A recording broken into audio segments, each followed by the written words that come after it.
Eyes rolling. La la la la. I'm gonna do something. Blinky, blinky, blinky, blinky, blinky. All right.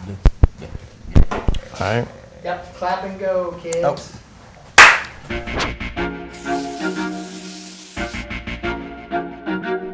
Oh. Welcome back to the Oklahoma Today podcast. I'm your host, Ben Lucian, and you are a toy. At least that's what I would say if you're one of the many toys on display at the Toy and Action Figure Museum in Pauls Valley. They've got numerous examples. If you're a fan of DC, Marvel, Star Wars, G.I. Joe, Barbie, or just about any big movie or entertainment franchise, it's a must visit in South Central Oklahoma. We met up with Kevin Stark, who is the owner and founder of the collection there in Pauls Valley. You'll hear from Kevin in just a moment, but first, a friendly reminder to please hit subscribe if you've not already done so. We are oh so close to that 200 subscriber goal. I know with your help we can get there. Now let's go ahead and bring on the full team. Hello. Smiling faces, yes. So there's no toys in the audience here. If you were a Toy Story toy, who would you want to be? Oh. What? Jessie for sure. That's what I was referencing in the opener. Yeah. I don't know. Jessie's is the little cowboy girl. voiced by Yeah, Joan Jessie's Cusack. great. She's awesome. I want to be the dinosaur. The dinosaur. What's his name? Rex? Probably. Yeah, Rex is the name of the dinosaur. Yeah. Slinky Dog is also awesome. Yes. I might be the only one here who's directly in the Toy Story age demographic. I don't know. So. I kind of remember the Toy Story stuff. I don't know. Wasn't there like a It's only one of the biggest animated film franchises. Well, Well, now I feel bad. If you're young enough for it, so am I. Yes. Because we're only a couple years apart. You're right. Then the real question is, do you remember the Andy's Coming toy challenge from like 10 years ago? Ish. The what? Andy's Coming. Like whenever they were doing Oh, the yes, challenges, yes, someone yes, comes yes. in and yells, Andy's Coming. I and do freeze. remember that. Yes, this is a TikTok thing, right? Or It was other Facebook, Instagram. nameless Down with the social young media. Anyway, so going through the Toy and Action Figure Museum in Pauls Valley, as Chris and I did recently, the feeling I kept having over and over again is, oh, I remember that thing, or oh, I used to have that. And it just got me thinking about how nostalgic toys are. They're a big part of us growing up. So our question of the week this time is simply, what was your favorite toy, your favorite toy from childhood? And Editor-in-Chief Nathan Gunner, do you remember any of these toys? Yeah. I had a lot. I had a couple stuffed animals that I really liked that I still have. But I really liked, like Legos. I was a huge fan of Legos. I loved Transformers. Ah, yes. And of course, all like my plastic dinosaurs, and I still have a whole bunch of those. And there's one in my office actually. How skilled were you at transforming the Transformers? I was really good at it. Uh-huh. I was really good at it. A lot of times I didn't have to read the directions. I just figured it out. Oh, nice. That was part of the fun, right? It was Yeah. like figuring out how to do it on your own. But honestly, like if it was one of my favorite things to do, really was just like one of my favorite things to play with was just like a sketchbook and some colored pencils. Ah, yeah. You know, I really loved to like draw and make stuff. So like if like I loved a day when it rained out and you had to stay in for recess. Because Yeah. you got to like play. I don't know. I just get like some blank paper and If you can draw, then you have every toy, right? right. Yeah, it was a lot of fun. So. Yes. Well, and I have to say Nintendo Entertainment System. I don't know if that counts as a toy, but I spent a lot of time with it. Yeah, I think it does. A whole lot of time. Yeah, a lot of time myself was spent starting with the Super Nintendo and then moving on from there. Okay. Kirsten, what about you? So I was not counting video games because that's a whole separate rabbit hole for me. I'm not even gonna go into that. But I actually called my mom this morning and asked her what my favorite toy was because I didn't know, and she said it was probably my Bratz and like my dolls because they also had like a big dollhouse that my dad gave me for Christmas one year and built, and I think it was like 3 feet tall. It might have been taller, but it had 3 stories, a little attic that was like split in half, and an elevator that like you like crank the wheel on the side and it goes up and down. Okay, that's really cool. So your dad built that? Yeah. Well, he like got it and he assembled it. Oh, it was like okay. all in little I pieces. see. So he put it together. Yes. But he built it. Now, I didn't know until we were talking earlier that there's boy brat dolls. Yeah. Yeah, there's I don't think boy, I've like, seen those. Bratz dolls. There's obviously like the Barbies because of like Ken and the one Allen. And then there's also like the guys in the Polly Pockets and stuff too. Yeah. They all have guys. Well, yes, I am familiar with the boy dolls existing. I just didn't know they existed within the Bratz franchise. But that's good. They Boys did. can be brats too. That's true. Yeah. We definitely know this.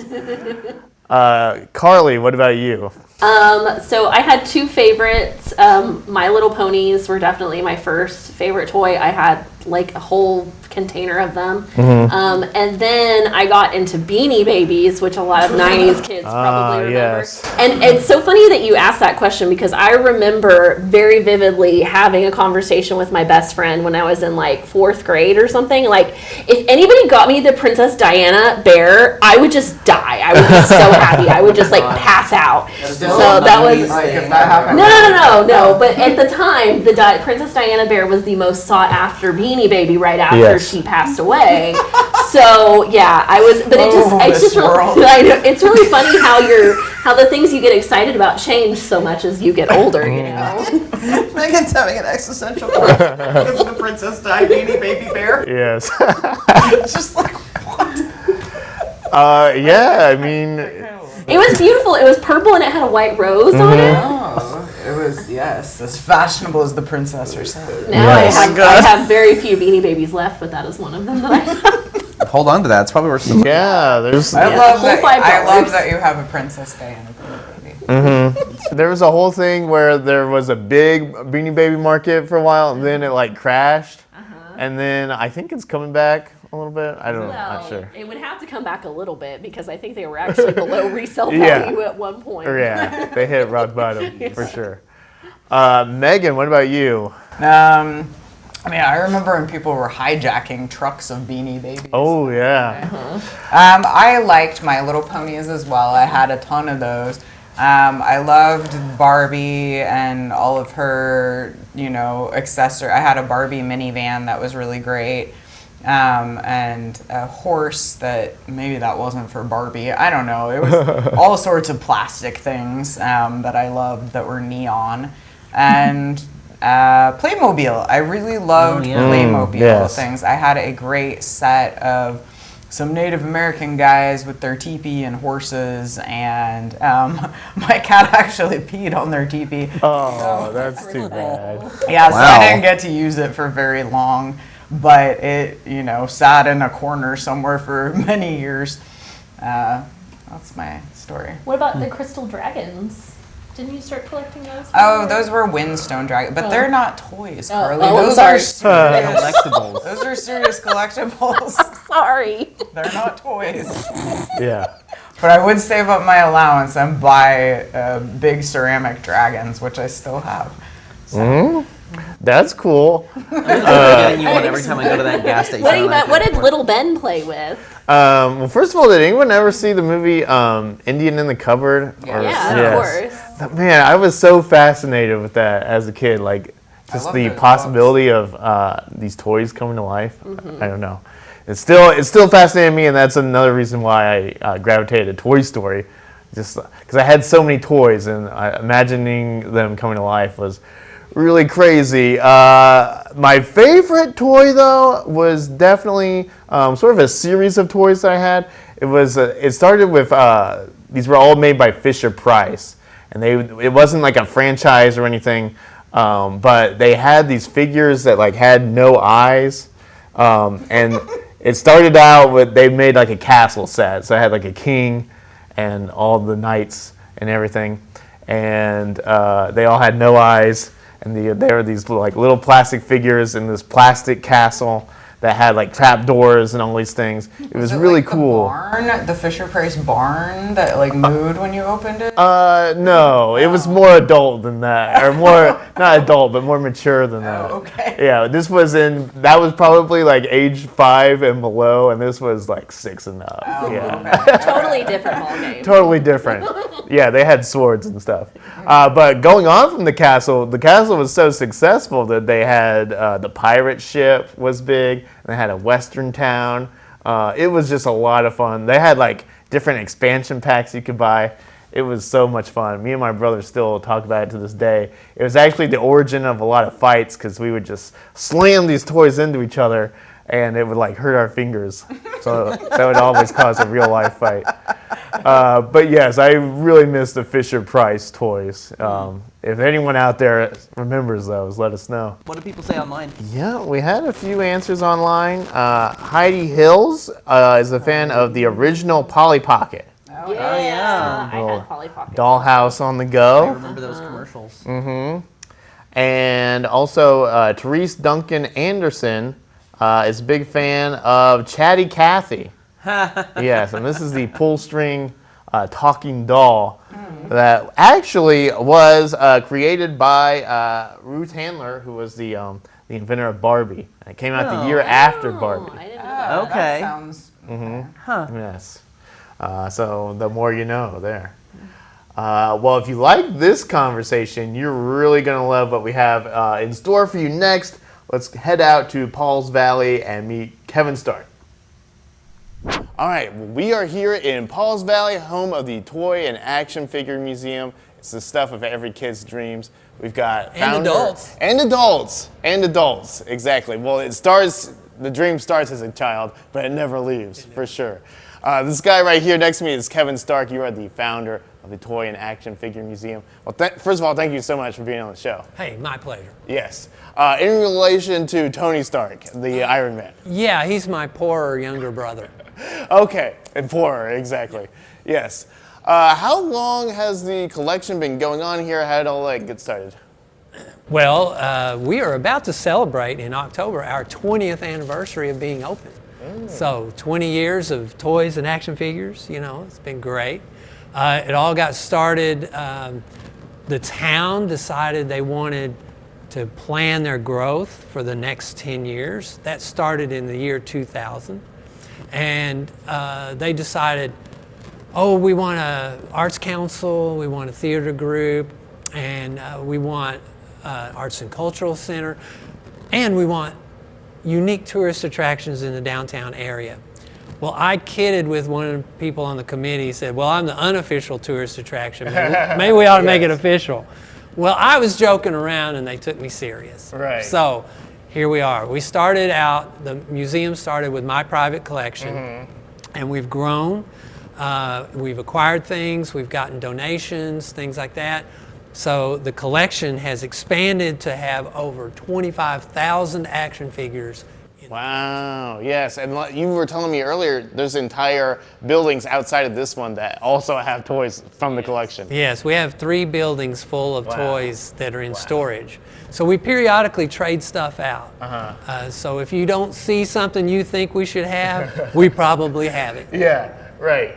And in addition to being an action figure collector, you've actually designed some toys and action figures? Yeah. I did some design work for a lot of different toy companies. Right.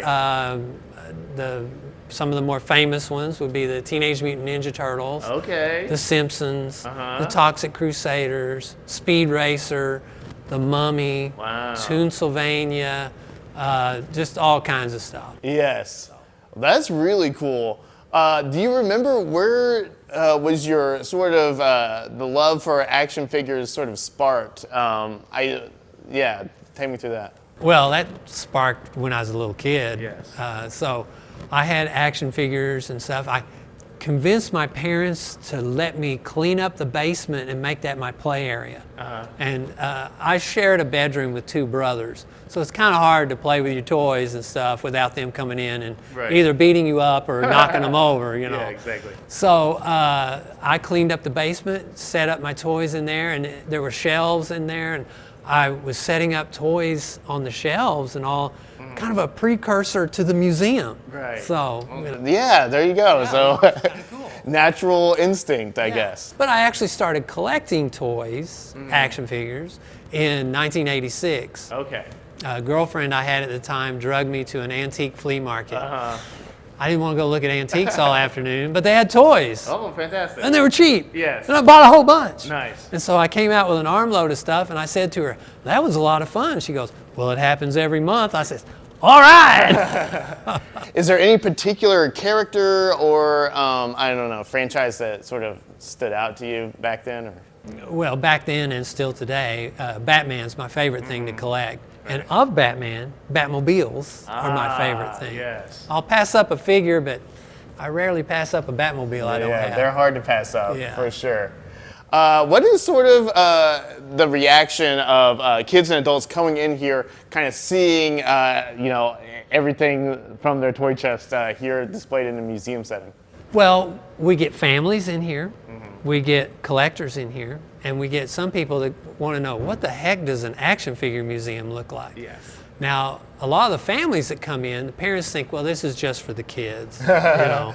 But That's what they tell themselves, That's what anyway. they tell. Well, Yeah. no, they actually believe that. Yeah. Till 5 minutes in, they're like, oh my gosh, I had one of those, or Right. ooh, I wanted one of those, or whatever. And I saddle up to them. I say, so who is this trip for? Yeah, Is this for the kids? You know. So yeah, they get a big kick out of it. Yes. Well, this trip's going to be for me specifically. Okay. So there's a lot in here. You want to go ahead and take a look around? Yeah, sure. Let's go cool. take a look. Yes. Where are we heading first? Where are we heading first? Well, you're standing right now in the gift shop. Okay, yes. So in the gift shop, we've got new toys, we've got older toys, we have toys that are collectible toys, like Transformers, G.I. Joes, things like that. They're older toys Okay. that are very expensive if you go to eBay. Yes. And they're kind of high here, but we're cheaper than eBay. Yes. And you don't have to pay shipping. So we have a lot of stuff up here that people can look through and check out, and also logo merchandise and stuff like that. Cool, yeah. But the museum part, that's back there. Yes. Well, let's go then. Let's go. Let's go.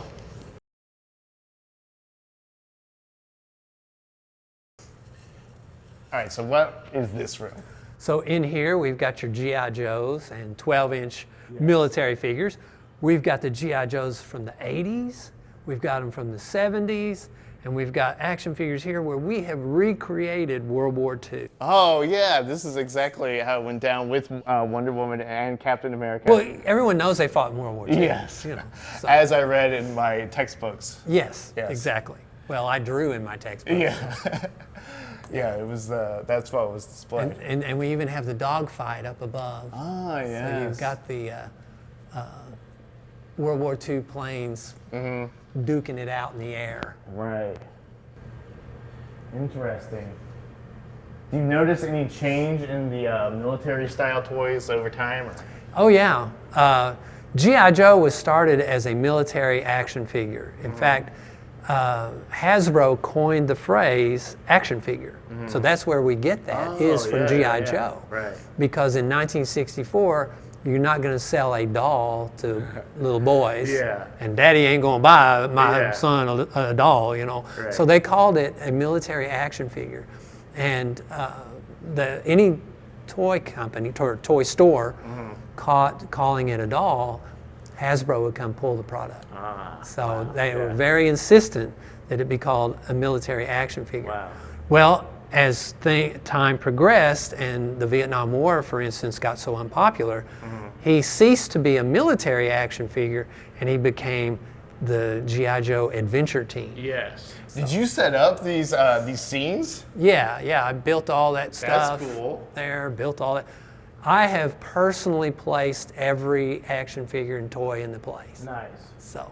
Well, we have been in Paul's Valley, but we've changed zip codes, and now we're here in Action City. Yes, we're in Action City. And here we built a display to just kind of put all the toys in together.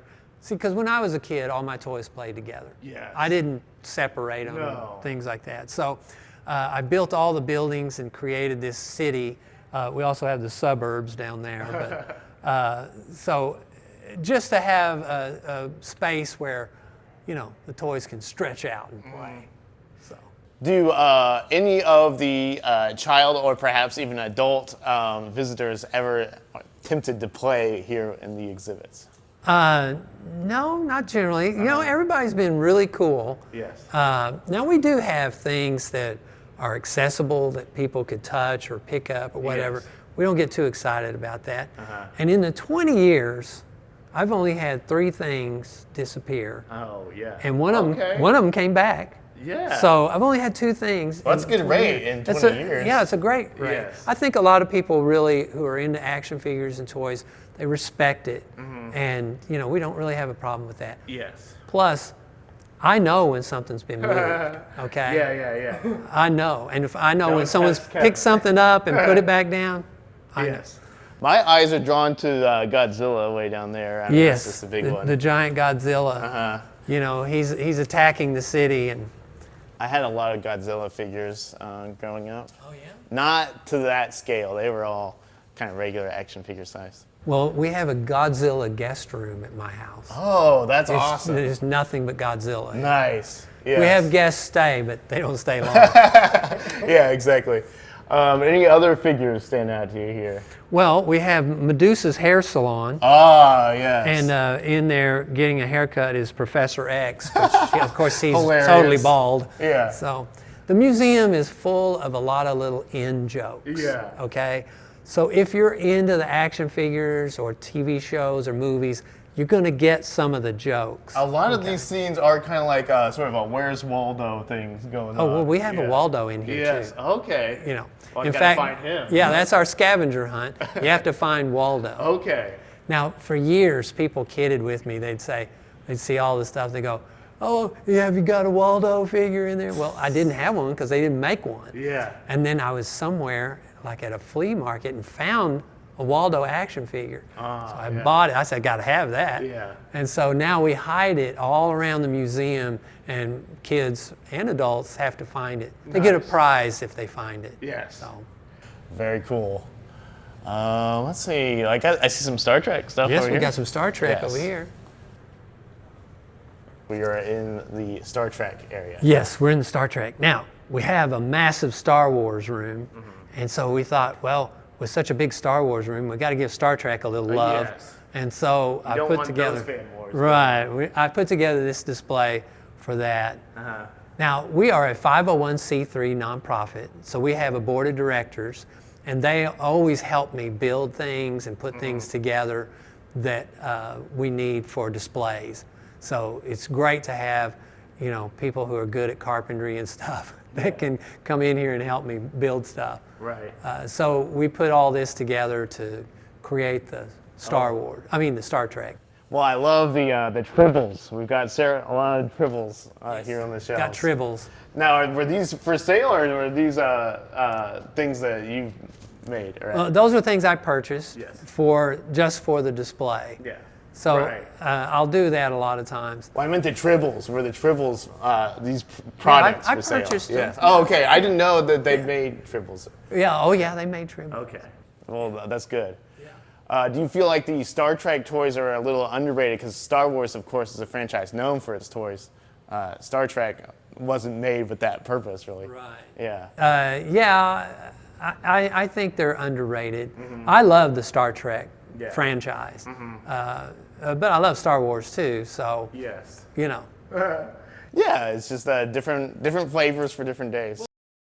All right, Kevin, there's so much on this wall. What is going on here? There's a lot. So what we have here is an adult collector's bedroom diorama. Yes. Now, if you go to a natural history museum, you'll see they'll recreate like a caveman fighting a cave bear or whatever, and they'll have rocks and trees and bushes and all that kind of stuff. Yes. Well, this is our diorama. Yes. This is specific to what we have. Right. So we've recreated that adult collector's massive toy collection. Only all the toys have come to life and done something with the collector. We're not sure what, but it probably wasn't pretty. Right. Yeah, I think there could be a Toy Story sequel somewhere in this building. Yeah, are there any pieces here that sort of stand out to you? I'm sure there's a lot. Well, yeah, I mean, we have an Anchorman action figure right there. Oh, wow, I'm just now seeing that, yes. And one of my favorites right here, we have a Chuck Norris action figure. Whoa. Yeah. Wow, and with the karate. This is the meanest, toughest action figure in the world. That is clearly, yes. Wow. When was that made, the Chuck Norris? This was done in the 90s. Okay. Yeah. So was that I guess in the peak of the Texas Ranger days, or? No, actually, I think it's after that. Okay, Yeah. after that. Because it has a whole karate motif to it. Yes, yeah, I was thinking It about has a that. karate Corvette. Yes. So, yeah. And then where do you stand on leaving the figures in the package or taking them out as a collector? Well, I do both. Yeah. I'll buy action figures, keep them in the package, and a lot of times I go on the search for toys that are already open. And you can buy those cheaper, and then I have no guilt about having an action figure open. Yeah. So, you know. They are meant to be opened. Yes, you know? they are. When And I don't fault anyone for opening their figures, because I open a lot of them. Right. So, and sometimes, you know, if I want to relax or whatever, I just go shopping in my collection and say, well, I think I'm going to open that. Yeah, exactly. So, Right. yeah. And you do have the Teenage Mutant Ninja Turtles cartoon here. Yes. We have the turtle cartoon. Yes. So, A must-have, really. yes, and we have a display for the Well, we've got the turtles. turtles right over here. You want to go over there? Sure. Let's check that out. Kevin, this is the Teenage Mutant Ninja Turtles area. Yeah. Yes. The turtles have been very popular for a long time. Yes, Came there's out in always like new reincarnations of the turtle franchise. Right. Well, a lot of franchises do that. If you look at Power Rangers, they have several different versions of the Power Rangers because they market them to a whole new set of kids. Yeah. Okay, every 3 or 4 or 5 years. And the Turtles have been around since the early 80s. So, and still quite popular. So. All right, so this is quite possibly what started it all, as far as toys and action figures go, is the Barbie doll. Yes. And in fact, this is one of the original 1959 Barbies on loan to us from a friend of mine, Karen Hicks from Edmond. I was talking to her about I was building this display for Barbie, and she goes, well, would you like to have one of the original Barbies to put in it? And I was like, yeah. I said, you've got one? She goes, yeah. And so she goes and she pulls it out, and it had all its hair, all of his accessories, everything. It was in beautiful shape. I said, you played with this as a kid? She goes, oh, yeah. Wow. I said, and you didn't cut its hair? Yeah, I know. So anyway, she loaned it to us. So we've put it in the museum.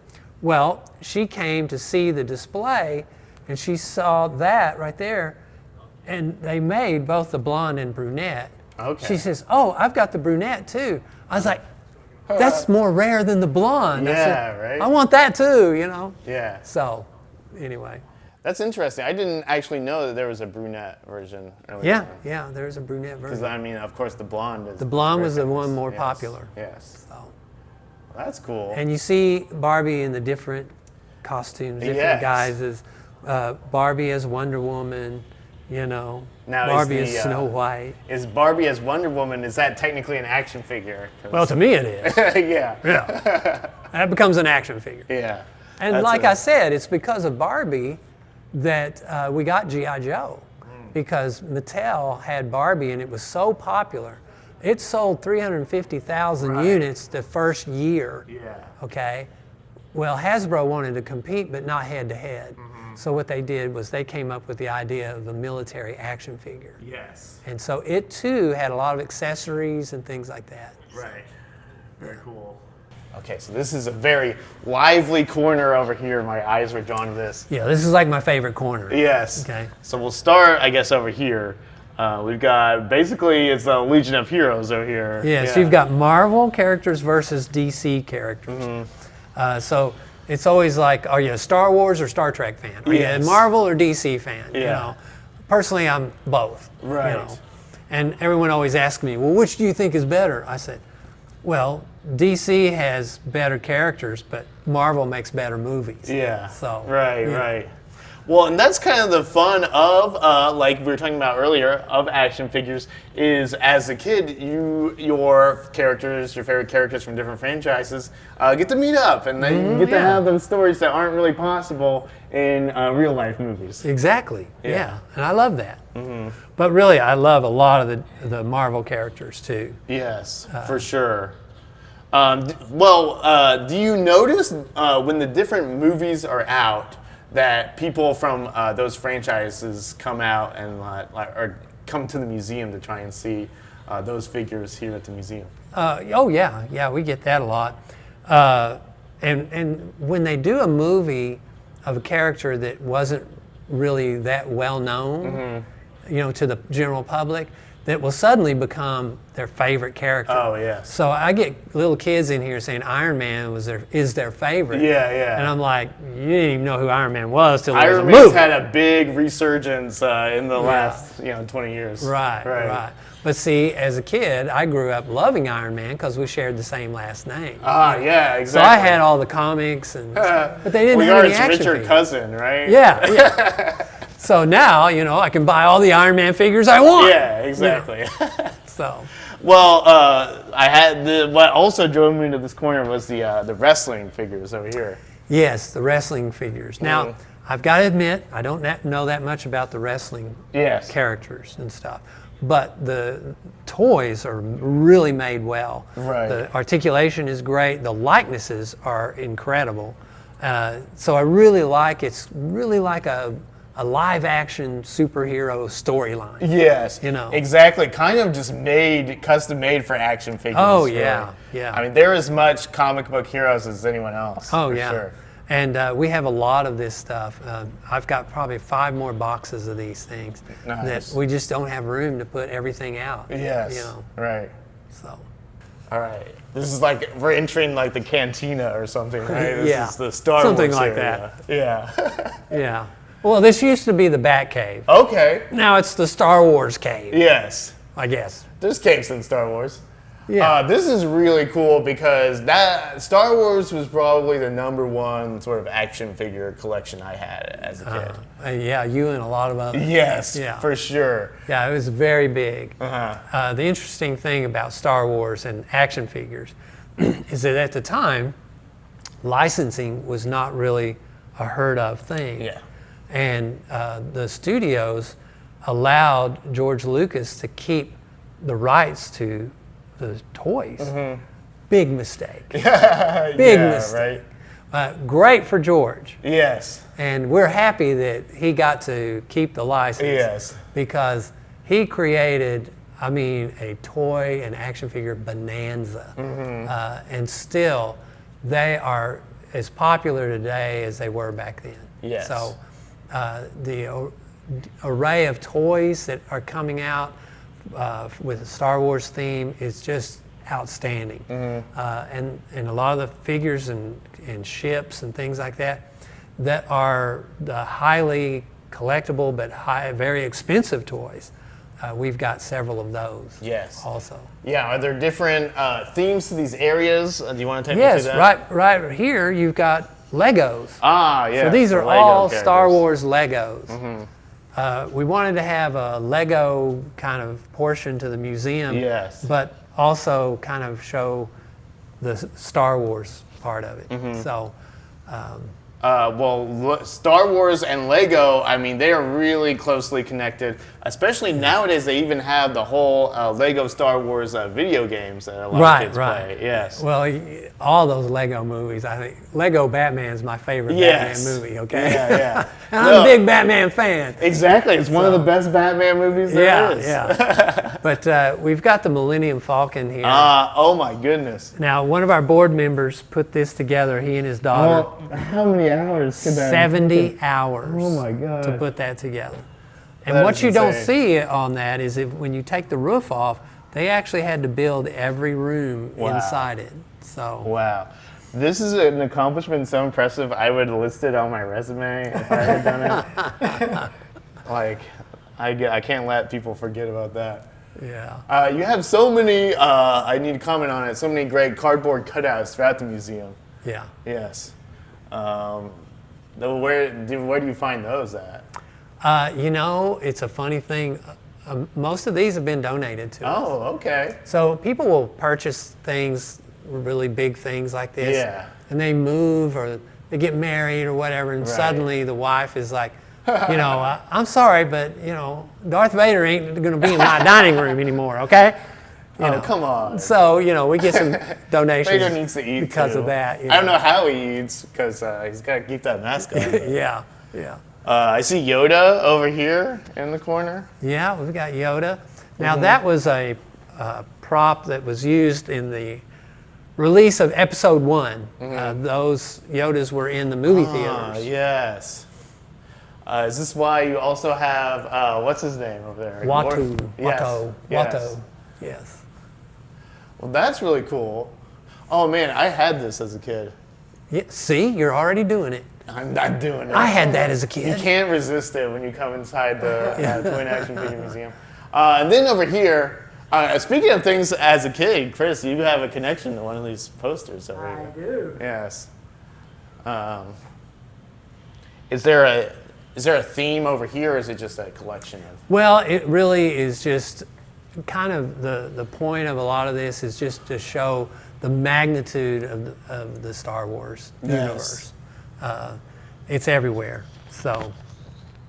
What is this green thing on the Millennium Falcon right here? Well, that's one of those things that when he was in. Oh yes, yes. They were in the the mouth of the thing, whatever it was. Okay. Yeah. I can't remember what they're called.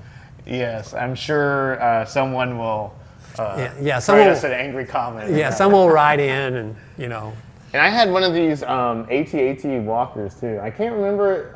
It was about this size, so this might have been. You didn't have that one. Oh, okay. That's the big Hasbro pre-order. Oh, okay. I have the one over in the bedroom diorama that you had. Oh, okay. So. Yeah, I was like, this doesn't look quite. This is nicer than what I had. Yeah, and it's a little smaller, the one you had. So. Yes. Yeah. Man, I could probably go through hours just like looking at all these. But yeah, this poster, the one right here, this is like one of the original Star Wars movie posters right there, right? Yeah. Yes, the original. One of the early ones. And like Chris was saying when he was talking about it earlier, maybe they didn't know who was going to play Luke because he's all like cut up in that shot. A little more than Mark Hamill was at the time, I think. Yeah. Well, they have to make those like well in advance of the movie. Yes, right. And you got artists who, every guy they draw is all muscled up, and every girl is all, they got to sell the voluptuous. Picture. They got to sell the picture. Right. Well, yeah. It's the old movie poster, thing. Yes. Like the old sci-fi movie posters with the monsters and all that, which never appear in the movie. Right, yeah. What about this piece here in the middle? Well, this is from The Mandalorian. Ah, yeah, so we've even got the Mandalorian here. Yes. And Grogu. Yes. But this is one of those ships I was talking about where it's one of the premium toys that you have to pre-order and they'll ship it to you. Ah. And those are rather pricey. Yeah, it looks rather pricey. Yeah. But the amount of detail in that is pretty amazing. I'm not even sure how they do it. And I've been in the toy industry. Yes. I'm still going, how do they do that? Is toy collecting a lot more sophisticated now than it was, 20, 30 years ago? Yeah. Yeah. Definitely. And especially, there wasn't toy collecting in the 70s. If you were collecting toys in the 70s, you were collecting old tin toys from the 30s and 40s, Star Wars came out, no one collected that stuff. It was the kids were playing with it. So that's why it became so sought after, and the good pieces, the ones still in the package are worth so much money because back then nobody bought them just for collecting. They bought them to give their kid. Right. So then the kids grew up. And then the kids grew up. Then income. they wanted them again. Yeah. Because they were all sold in garage sales by their mother while they were gone to college. Yeah. And how much has eBay and the internet sort of made it even explode even further? Yeah, well, because now the market's worldwide. Yeah. And the funny thing, I rarely ever buy anything on eBay or things like that. If I'm looking for a specific thing, maybe, but I would prefer to hold it in my hand, look at it, make sure it's something I want. That's true. You know. That's part of the magic, I think. Yeah, well, the hunt Yeah. is the thing. You Right. know, that's what's fun about it. Yeah. And seeing something out in the wild that you either didn't know about or that is hard to find. Right. Makes it all the more exciting. Yes. So. Now, another event I think that might have accelerated some toy collecting is the pandemic, and people got really more into collecting at that time, right? Well, I don't know. Things have been going on a long time. That's true. Yeah. No. To me, I think the real heyday of collecting was the 90s because a lot of toy lines were coming out. They were more affordable. Toy companies, toy stores rather, would go and put things on sale, 3 for $10, you know. It's just like, love that. Now action figures, the average cost is $25 a piece. Yeah. Right? It's kind of hard. Yeah. And they sort of, I think, sometimes make them for collecting. Right. Oh, yeah. Yeah. Well, I think toy companies have finally realized that they have an adult market. Okay? For years, while I was doing toys, no, these are for kids. These are for kids. What are you talking about? These are for kids. Right. And they would just keep doing stuff for kids, but the adult collector market expanded so much. Now you got stuff like this. Yes. Now, if you were a kid in the 80s, you had underoos, okay? But if you're an adult in the 2000s or so, these are adult sizes. They are, appealing to those kids that had underoos. Yeah. It's funny because a lot of times when you say someone is so into something, they'll be like, well, he's so into Batman. I mean, he's got like Batman underwear. Yeah. And this is kind of like they made it to make that joke a reality. Yeah. Now the sad thing is we have people will take these off the wall, take them up front, and say, "Can we buy these?" I go, "No, you can't. Clearly not in this for sale It's supposed to be in section. the museum." Yeah, this is a museum. Remember that. Yes, so we can't leave without everyone's favorite Clark Kent, Superman. This is a very classic American figure, of course. Now, I said that Batman was my favorite. Yeah. Superman is my very close second favorite. Yes. Okay. I'm a huge Superman fan. And this is just a portion of my collection of Right. Superman. Well, it's timely because the new movie is coming out. So. Yes, and a lot of Superman fans have kind of been, slagging the movie because they didn't like the trailers or this or that. I think it's going to be great. Yeah. So I'm excited for it. It looks like one of the most exciting Superman things to happen in a while. And to me, wait till you see it. Yeah, Then judge it. exactly. I'm not going to prejudge it. Yeah, exactly. I'm going to go in loving it. Keep an open mind. Yeah. So. Is there any piece in here that has a cool story or that you're attached to? Well, I have one piece in here I made. Okay. Oh, really? Well, that's a good story right there. Well, actually, the white horse here is my version of Comet, the super horse. Now, see, a lot of people don't know there are super pets. Yes. They know Crypto, but they don't know that there's also Streaky, the super cat. Okay, I didn't know That's about the other Supergirl's ones. pet. Yes. And then there's Beppo, the super monkey. Okay. Well, there's also Comet, the super horse. Yes. And so they've never made a figure of Comet. So I created my own. Yes. So, yeah. Well, that's really cool. Do you think you are the Superman of action figure and toy collectors?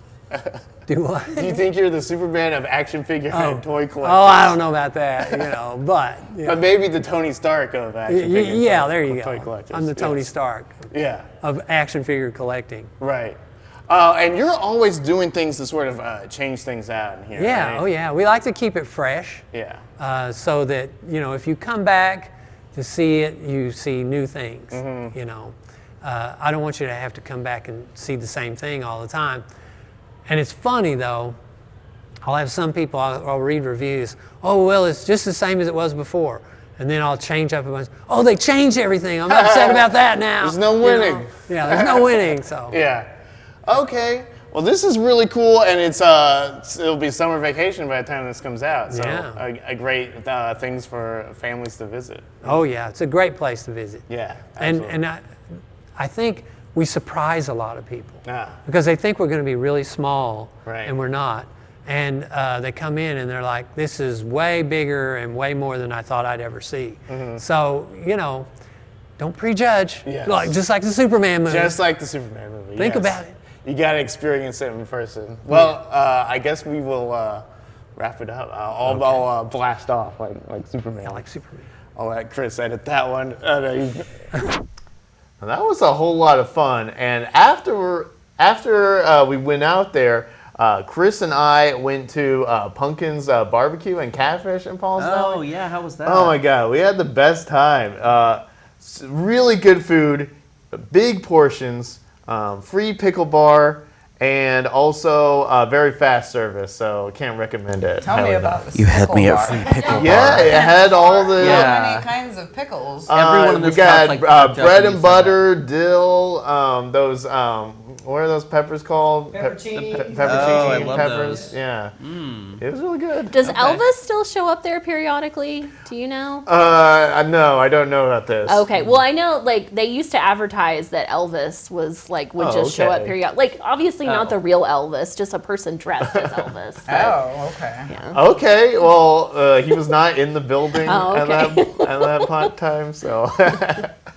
But Paul's Valley is a fun place to go, so check it out if you go there. Nice. Well, now this is the part of the show we call podvents, where we go through the travelok.com event calendar, pick out a few of our favorite gyms. So anyone who'd like to go first this week? I'll go first. Thank you, Carly. My event begins with a question that I would like to ask you guys. Oh. I know not all of you are hot tea drinkers, but if you do have like an afternoon tea, what is your favorite snack to go along with your drink? A snack with Yeah, a tea snack. Oh, if there's like little those butter biscuit cookies, I mean those are always classic. I like a cheese Danish too. Cheese Danish is a good one. Yeah. There were some cookies that we would always have in Ireland that were just called digestives. And they Oh, were, yeah, I they're love good. them. They're so good. They have They're chocolate good. on the bottom. You can get them at Super Cowan. Can you really? Okay, I'll have to go get some. Yeah, those are delicious. Like with some Irish tea or something. I mean, yum. don't get me wrong, I love tea time because I like to drink as much tea as possible, but also I mean, you can't beat like little sandwiches and cookies that you can eat endlessly. Little finger sandwiches and stuff. If you are a person who enjoys snacks with your tea, then you should definitely check out the Vintage Snack Sets exhibit at the Addie and Fred Drummond home in Hominy. The exhibit itself is free with admission. Admission is $7 for adults. It's cheaper for kids and other people. But from June 4th to the 28th, they are going to be showing this exhibit every Wednesday through Saturday, 9 to 5, and Sunday, 1 to 5. And I don't know if you guys are familiar with snack sets. It's not something that I was familiar with, but it's basically like, so you've got your standard cup and saucer, right? The cup just sits in it. The snack set has like basically an extra plate like attached to it. Okay. So you've got your little saucer and your little thing to hold your cup in, and then you have this whole other plate that's perfect for adding snacks to it. And Genius. it's I know, as soon as I found out this existed, I was like, why is this not a thing that we're using? Yeah. Because it was typically like mid-century ladies would, if they threw a tea party, these would be the fancy, sets that they would bring out. So yeah, let's bring that back. But in the meantime, you can go to the Addie and Fred Drummond home and see them. And also, the Addie and Fred Drummond home is just a really cool house to explore. It was built in 1905 by the Drummond, the founders of the Drummonds as we know them. And so yeah, it's a really cool place to go, especially up in that area, northeastern Oklahoma. It's beautiful right now. Yes. Well, that's really cool. Yeah. Also, if you wanted more information, their phone number is 918-352-5583 or okhistory.org/sites/Drummond home. Very cool. Yep. Now the only snack sets we have are Lunchables. That's I would never knock Lunchables. there's nothing wrong with a Lunchable, but I do enjoy a reusable Yes. plate. For sure.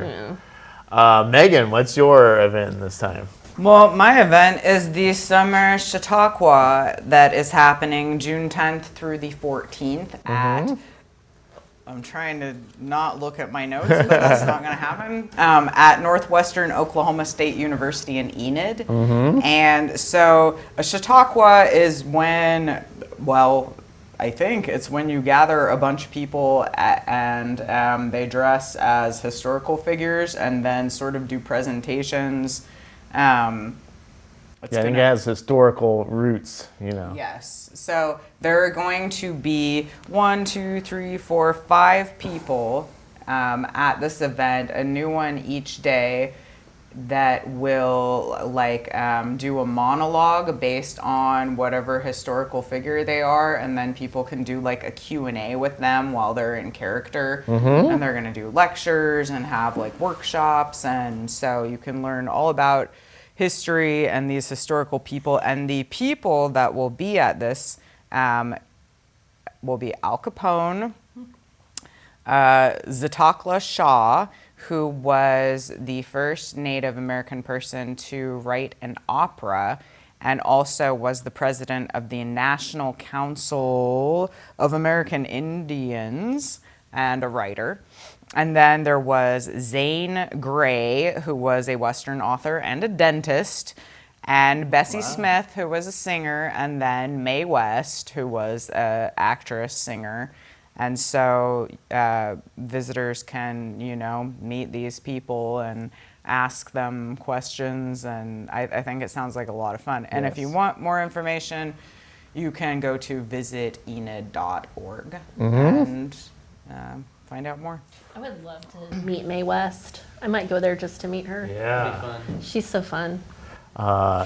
Talk about a podcast, having all those people together. Huh? Oh yeah, that would be a really entertaining podcast. Yeah, that'd be really fun. It would.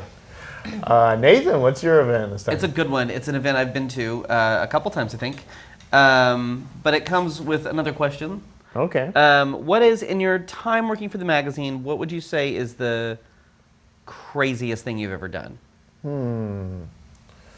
The craziest thing I've ever done. Because we do a lot of crazy stuff here. I mean, there's a few of them that are probably on camera. I mean, the state meal was crazy. And then also recently floating the Illinois River was pretty crazy. You made it on our cover with that one. Yes. Yeah, okay. I think mine was probably for my adventure as well, was performing on a stage in front of people was Yeah. not anything I ever imagined that I would do as an adult. And you so took to it. You've been doing it ever since. That's awesome. What about you, Meg? I cannot. You can't think of anything? I have been here There's way too so long many. to remember. You gave an elephant a bath. That was We pretty did. We crazy. gave an elephant a bath one time. You and me Oh, and okay. Lori, Yeah. That was Yeah, fun. there are a lot of weird things that I've done here. So We do a Yeah, lot of well, videos let's. about you. It'd be easier to name the normal things. I know, right? I think probably when I went on a paranormal investigation. Oh Yeah, oh, yeah, I That was forgot that you cool. did That was cool. super fun. I loved it. Mine is definitely noodling. oh yeah. Absolutely the craziest thing I've ever done for Discover Oklahoma way back in the day, and or at least part of Discover Oklahoma was part of it. So my event is the Okie Noodling Festival, which I went to for the first time when I was writing that feature about noodling, which was really, really fun. It's Saturday, June 14th in Wacker Park in Pauls Valley, back in Pauls yeah. Valley. Staying on This theme. is a really, really, really fun event. First of all, if you just want to go and hang out, it's like the best time. There's every kind of person is there. They have so much you can do. First of all, there's tons of stuff for kids. There's like face painting and inflatables and just all kind of stuff for kids to do. There's food trucks, there's vendors. Attendance is free, but there are food trucks and vendors, so you don't need to bring anything except like a camp chair and just stake out a place in Wacker Park. If you want to try noodling, but you don't want to actually go noodling, they have a tank there that you can like swim down in, and there's a catfish down in there. Oh, really? Yeah, and you can pull it out. But fair sounds warning, scary, too. everyone can see you doing it. Wow. Yeah. Is it murky in there? Do you No, know? or- it's completely clear. Oh, okay. Yeah, everyone can see you. So it's a really, really, really fun event. There's a concert at the end of it. The Great Divide is performing, as is Brooklyn Fenn, which are going to be two really, really good acts that are going to perform. If you want to actually compete, it's $45 to enter. There's a few different categories. So you can do, I didn't even know this was a thing, you can do scuba, right? Which is like, you put on scuba gear and go noodling. You can do Yeah. natural, which is no scuba gear at all, which, not to brag, that's what I did. There's a women's division, and there's a division for kids 17 and under. You have to, so here's the deal. So this event is Saturday, June 14th. Weigh-in is Saturday, June 14th at Wacker Park from 12 to 6. That's when you bring your fish. Your fish has to have been caught in Oklahoma waters. Right? It has to be an Oklahoma fish caught in Oklahoma waters. All legal restrictions apply. You have to have a license. No noodling at night. I don't know if you knew. That's a state law. No noodling at night. It's really unsafe. Like, I mean, it's just really a dumb thing to do anyway. But you have until noon on June 13th to register. But you can start noodling at 6 a.m. on June 12th. So don't wait too long to register, or a lot of the spots will have been taken already. Anyway, so it's $45, and you can go out and do your own noodling if you want to do your own noodling. If you've never been before, I recommend not doing it that way. That's not a good way to start. Yeah. Like, get a guide, have someone take you. Don't just go out. Don't think because you've seen the show that you can do it. It's harder than it looks. But it's really, really fun, and it's a really, really fun event. Like, you don't even have to go for the noodling. It's really fun. There's a kids catfish eating contest. Okay. That competition is a little more my speed. I think. Exactly. Yeah. So it's a good time. There's a lot of good time in crazy Falls things Valley. I would do, but noodling kind of scares me, honestly. It really did me too, and then I did it, and it wasn't too bad. I'll say the guide we went with was very good and very that's good. Here's how you stay safe. Like, once I you think a explain good to guide me- would help me. Yeah, a good guide is very helpful. Like by the time we actually were doing it, I felt so informed and ready that it wasn't a big deal. Yeah. I just don't understand. Well, I'd be afraid of finding a snake and stuff. Which is why you put a stick in the hole first, and you feel around, and if there's air in the hole, you don't put, because there could be a snake or a turtle or something, but if the hole is full of water, Yes. there could only be a fish in there. Oh, okay. Yeah, so that's one of the things they taught you how to do, is how to take a stick and feel around, and you can feel it break the water if it's got air in there. Okay. Yeah. Interesting. That's good to know. Why is it called noodling? No one knows. Oh, At least I don't. No one on this couch knows. okay. I just assumed, this is just totally made up, but I just assumed your arm or your fingers, the noodle. I don't really know. I mean, it very well could be. Yeah. When they bite you, it just kind of feels like a suitcase handle slamming on your hand. Oh, really? Yeah, it's not that big of a deal. Oh, okay. Yeah. Well, and viewers, please, if you know why it's called noodling, let us know. Yes. No, it might have been in my story, but it was 2012. Well, Yeah. this when I wrote viewer it, so has. I don't No, remember. I don't know the answer, but I have a question Yeah. on the rules. So you can start on the 12th anywhere in Oklahoma? So Anywhere in I could, Oklahoma, like my yeah. pond at home, I could just have a fish and just Yeah. and then just keep it alive and bring it down and have it weighed? Yeah, it has to be alive. Right. When you weigh it, it has to be alive. It has to be an alive fish. Yeah, but yeah, you could do that. Do you have monster catfish in your pond at your house? I don't think so, but I was just wondering, because I would assume everyone's down in that area. Yeah. I mean that noodle down there, but then when you said that, I thought, oh well, you could do it anywhere and just drive your fish down. Yeah. I mean, people come from miles, or there's not a ton of places you So can it's do not it. just all the Washita River and Paul's Valley Lake. There's a or lot. Where I did it whatever. was right off the Red River. Red River. Yeah, I Red River's think a big place for it. Yeah. it's probably a big distinction because Paul's Valley does have proximity to Texas. So Yeah. You can't go to Texas. Yeah. The kid that I met that had won, when I wrote the story, which again, this was 2012, the kid who I met who had won the year before was 17 or 18-year-old kid. And he wouldn't tell me, they're really protective of where they go. But he would go all over. I mean, he'd go all over Grand Lake and that whole area and down by the Red River and all kinds of stuff. So they go everywhere. Yeah. But you have to catch your fish in Oklahoma. Yes. I Wow. think that's fair, right? Oh, Yeah. for sure. Okie Noodling Festival. Yeah, I would say more than fair. Yeah, okienoodling.com is the website if you want to learn more. Very It's good. really fun. Yes. Kirsten, what's your event? Well, mine is pretty sweet and simple, Okay. as it should be, because that's what my event is. But it is the Ice Cream Festival in Chandler. yes. So, very sweet, very simple. But Well, you the have my event is attention. much more than simple. It's going to be fun. It's going to be great. It will be this Saturday, June 14th from 11 a.m. to 3 p.m. It's held in honor of Chandler's Highland Dairy plant that's down there. It will feature free ice cream, free carnival rides, live music from local musicians and food vendors. For kids, there's also going to be face painting, some clowns, if you're okay with clowns, and balloon animals. The music will be on like the main entertainment stage. So bring like a blanket or a lawn chair to sit on so you can hang out, sample your ice cream, and just vibe to the vibes. Or if you want to do more than just eat the ice cream, there is a competition that you can go to their website and sign up for, and you can compete in the homemade ice cream competition and enter your own. Test out your flavors. I guess some Okay, flavors. that's cool. I didn't see a limit on what flavor you could enter. It just said homemade ice cream. Okay. There might be more in the registration rules.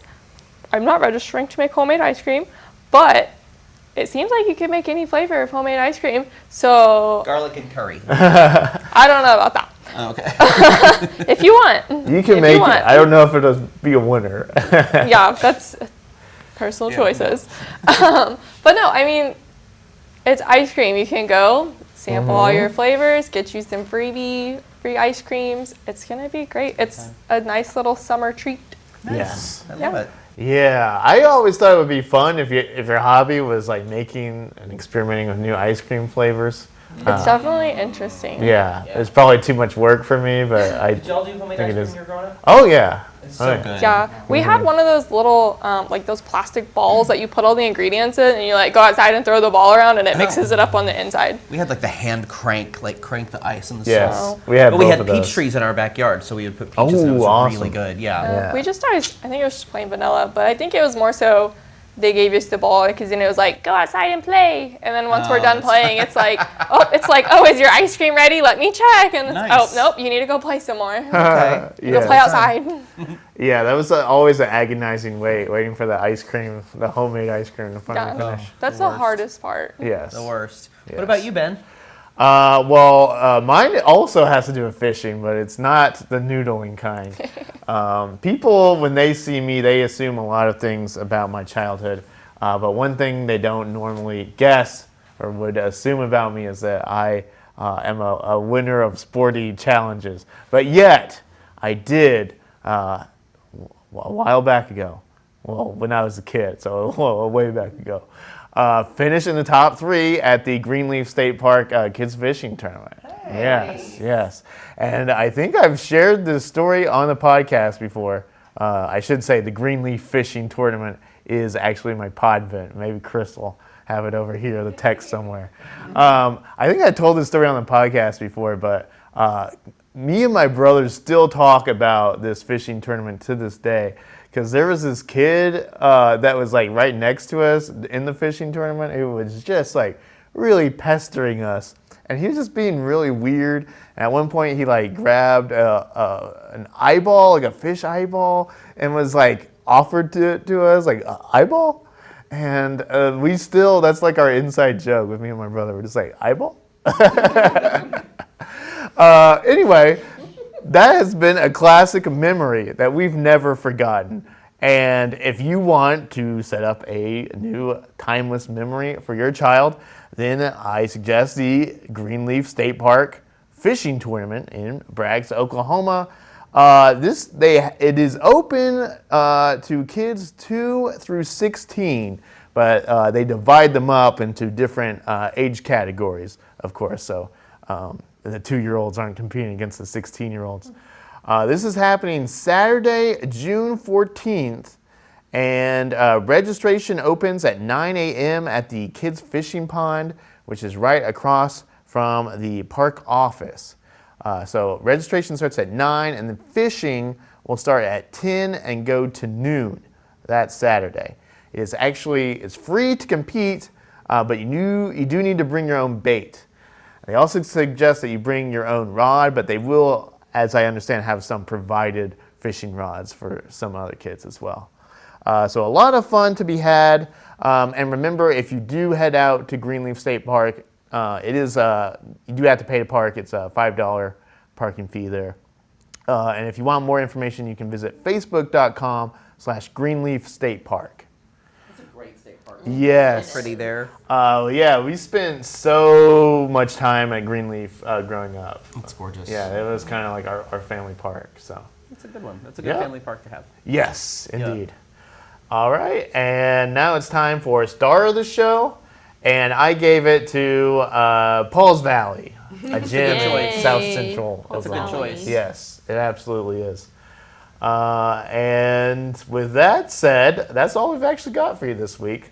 So this has been the show known from here to Perry, home of the state's longest continuously operating gas station, as the Oklahoma Today podcast. Head to oklahomatoday.com or pick up our latest issue on newsstands right now. Send your feedback to oktpod@travelok.com. We'll talk to you again next week. Goodbye.